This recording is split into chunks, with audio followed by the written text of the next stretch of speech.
Get out of my car!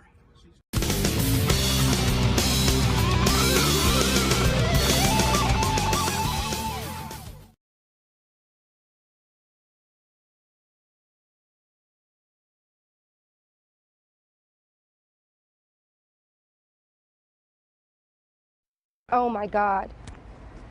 And just thank God they didn't stop me to the point that I died. Tanisha Bennett is close to tears with every word. She let us see this video a witness took of the vicious attack, but she could barely stand to watch it herself. I can't watch it. No, I can't watch it. I see myself being dragged across a gas station for no reason. A full-time Lyft driver, Bennett says she had just dropped off a customer and stopped to gas up when this happened. Two women, driver and passenger, jumped out of a car and started hurling insults, then punches, dragging her by her hair, threatening other customers who tried to intervene. Bennett doesn't need the cell phone video to recall every second. I did not think that I just would never have thought I would experience something like that. The car the two women were in has an Uber sticker, but the company says the car is registered to a man who hasn't driven for Uber in 2 months. Now Bennett, who's been a rideshare driver for years, says she's not sure she'll ever drive again. A Lyft spokesman sent us a statement reading in part, "There's no place for such violence in our society. Our thoughts are with Tanisha as she recovers from this terrible ordeal. We stand ready to assist law enforcement." A single mom, Bennett says the duo took her wallet, her phone, and her rent. A week before her toddler's birthday, she says she is broke and broken. She says LAPD has been able to trace the car's license plate and have a lead on the suspects. In Los Angeles, Lori Perez, CBS 2 News. Continues to follow this now. And what do you know now, Cole? Well, Jennifer, Jeff, good afternoon. So far, we've only had the chance to interview Tommy Lee. He's the part-time Lyft driver in this story. Now, in an email, that fiance tells Coin 6 that there was never any kind of attack. A lot of finger-pointing going on here. Let's start with Lee. He says he picked up those 3 passengers, including Emily Wilson in Northeast Portland. They wanted to go to Happy Valley. Now, once on I-205, Lee says they were rolling the windows down while the rain was coming down. The rain was getting in his eyes, so he rolled the windows up and locked them. That's when he says they started hitting him while he was driving, asking to be let out in the middle of the road.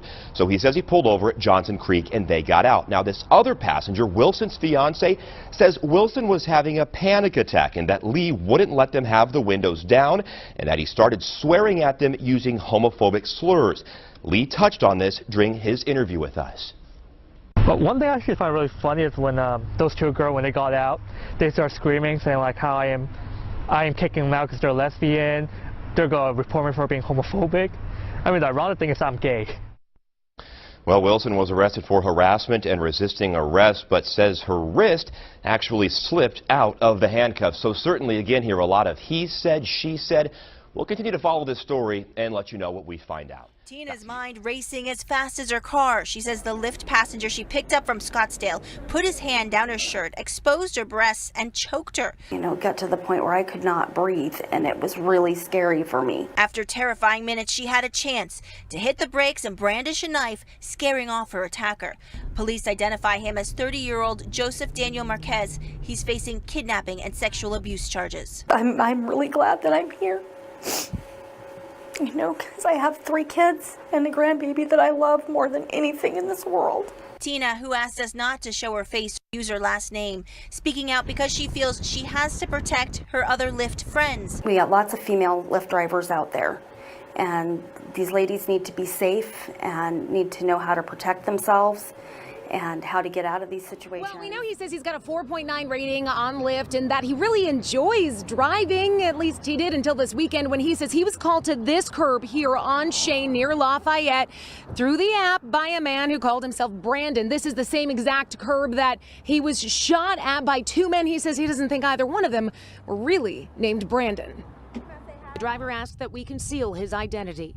I have 3 kids and a wife and 2 grandkids. So I'm glad I made it home to them. Yeah, me too. The frightening ordeal caught on video by a service he ordered called Trip Cam. The driver says trouble began when he realized the 2 men in his back seat were up to something, and he asked them to leave. Doing illegal and I don't want anything to do with it. Illegal? Yeah, because you're not Come on, man, we out. It's his phone. Man, get Have a nice day. That's when he says one of the passengers stole something from the console. Hey, stop right there! And when I got to the back of the car, I seen the Brandon that was at the door with a gun pointed at me, and I seen the guy sitting here that had red on with a gun pointing at me about 30 feet away. And that's when I yelled, "You got a gun?" Got a gun!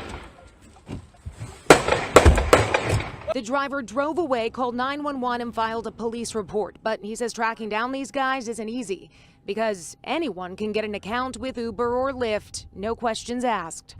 No background check on them, no copy of an ID or anything. And it's just, the two rideshare companies have got to do something about that because it's scary for us out here. Joining us, those men actually using the driver's cell phone to take this picture right here of themselves during that 11-hour ordeal. And you can see the gun. Yep, it is right here in the middle. Yeah, two of them still on the run tonight. ABC Action News reporter Clifton French is live to break down that frightening night. Clifton? Yeah, this started as a ride request. The driver pulled up, then four men just got into his car, but it was the guy in the front passenger seat that pulled out a gun, pointed it at that driver, and told him he was working with them all night. They chant the gun. They rock the gun and they keep saying, "Go fast, go fast." A terrifying night this man thought may never end. 11 hours of fear that all started here on East Diana Street. Inside of his car, four men smoked pot while allegedly threatening the Lyft driver with a gun. I thought they were going to kill me with the gun because they were all high. I was really afraid. We aren't identifying the victim, who tells us he thinks his kidnappers were selling drugs. They were waiting for phone calls to make their deliveries. And they kept saying, "One more stop, one more stop." One more stop. And those stops continued. He estimates 30 or more. Going from place to place, then finally to Polk County. When we went to Lakeland, I thought they were going to kill me and take the car. He was forced to take them to several Walmart stores, pharmacies, and gas stations so they could steal different things. They let me out of the car maybe 3 times to go to the restroom and get an energy drink, but someone was with me all the time. And they used his cell phone over and over, typing addresses into the GPS. Get this, they even took pictures, at least 11 of them. A couple of the photos showing one man holding a gun. At one point, I say, "I'm done, I'm leaving. I have to go home. I have to pick up my daughter." The night did finally end at 10 in the morning, back on Diana Street in Tampa. The driver says the men threatened to kill him if he called police. Instead, he flagged one down on the road nearby. By chance, 2 of the suspected criminals were only a block and a half away playing basketball at this park. Now back home with his family, this man has only one thing to say to his kidnappers. I will tell them the same thing they say to me: "Go fast, go fast, go to jail really fast." Get out of my car or I will call the police. Let me tell you something, you little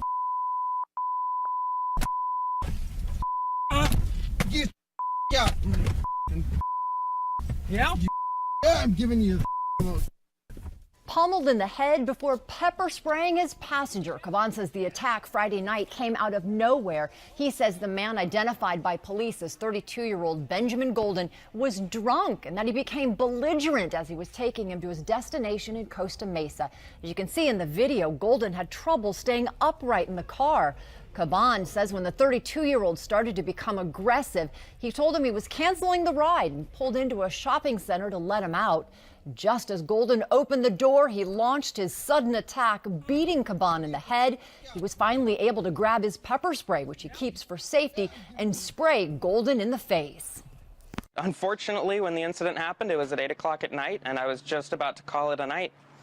I didn't think that something like this would happen this early in the night. I stopped driving, these 2 a.m. shifts a long time ago for this very reason. This is the man that police say was involved in a brutal carjacking that left an Uber driver badly injured just after 4 o'clock this morning. Police say 20-year-old Anthony Williams and 2 friends called an Uber to take them down the road. 43-year-old Jorge Hernandez was the unsuspecting victim. Supposed to be 5 minutes or less, the drive, but this guy says, no, let's go change the address, go to one or 3. Hernandez says they took his phone and had him drive to another complex. Then they forced him to turn off the car and get out. I take it on my key the car. I give the keys, and this guy leaving. So when they're leaving, almost they're leaving, I try to walk. When they walk it, take me the other guy. I do this. So they hit you in the face? Yes. Hernandez, who works full-time at Cecil Airport, says he had only been working as an Uber driver for a week. Do you want him to continue being an Uber driver? Not really.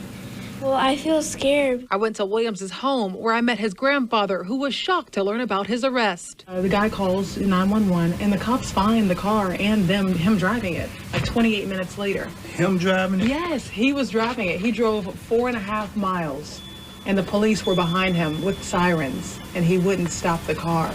His grandfather told me Williams was a troubled child who he adopted at age 6 when his mother went to jail.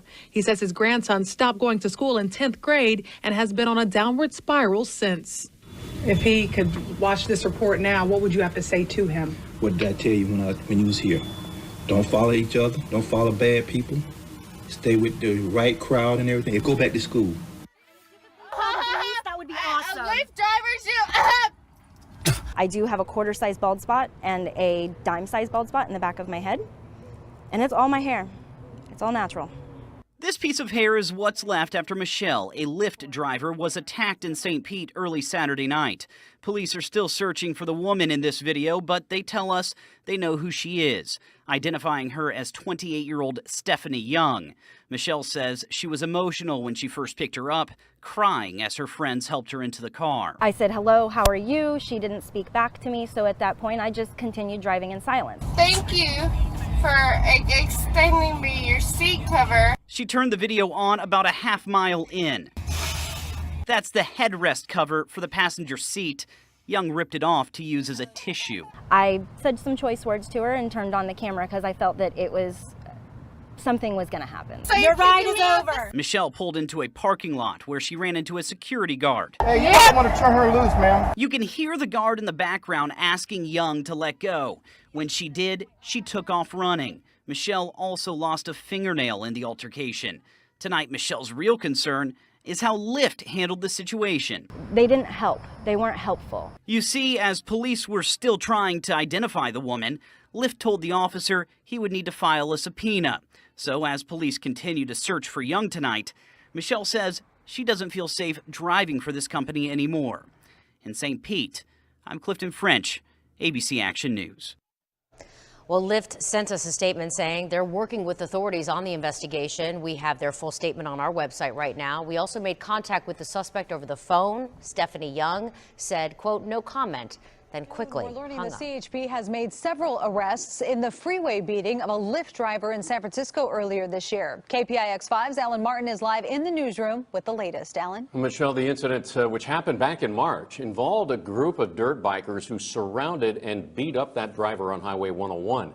CHP conducted a series of raids at 4 homes in San Francisco early Wednesday morning, and they arrested 3 men, 33-year-old Derwayne Johnson, 25-year-old Gabriel Rodriguez, and 19-year-old Jarrell Williams. You can see officers also hauling away dirt bikes from those homes. Police say the suspects vandalized the victim's car and left him with serious injuries. Cell phone video captured the incident. The driver of the white car had some sort of a brush up with this group of dirt bikers, and as he pulled over near the Cesar Chavez exit on southbound 101, he was boxed in by the group and severely beaten. The 3 suspects being held at the San Francisco County Jail. They do face charges including assault with a deadly weapon, battery, and vandalism. Police say they're still looking for a 4th suspect. Live in the newsroom, Alan Martin. Truly shocking surveillance video captured the moment an Uber driver crashes into an SUV into a gas pump, causing a fiery explosion right there. Witnesses say the SUV went airborne over a curve, through a parking lot, barreled into a Shell gas station in Seattle, Washington. That crash involved a 60-year-old Uber driver who was carrying a 40-year-old passenger. No word on the cause of that crash, but that's going to leave a lot of... Yeah, and I guess that the driver is now in serious condition, so we'll wait to see. But when you look at that video, good thing they both survived. I'm moving on. Why do you have to move on? I have to move on. I've been in this house way too long.